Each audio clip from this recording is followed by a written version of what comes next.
শরীয়তপুরের ডিসি মোহাম্মদ আশরাফ উদ্দিনের একটি আপত্তিকর ভিডিও সামাজিক যোগাযোগ মাধ্যমে ভাইরাল হয়েছে।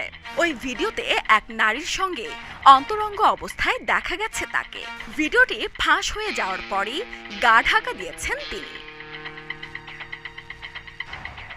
৫৭ সেকেন্ডের ভিডিওতে দেখা যায় শরীয়তপুরের জেলা প্রশাসক মোহাম্মদ আশরাফ উদ্দিন শার্টের বোতাম খোলা অবস্থায় লাল হলুদ রঙের জামা ও সালোয়ার কামিজ পরা এক নারীকে কোলে নিয়ে চুম্বন করছেন।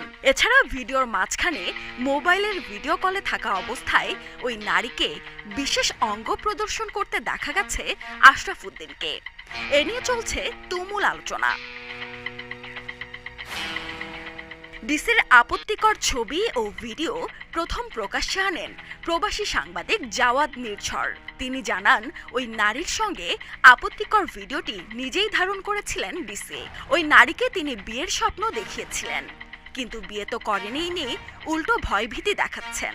আমাকে বিয়ের কথা বলে আমাকে আমার সংসার, আমার স্বামীকে ডিভোর্স করেছে।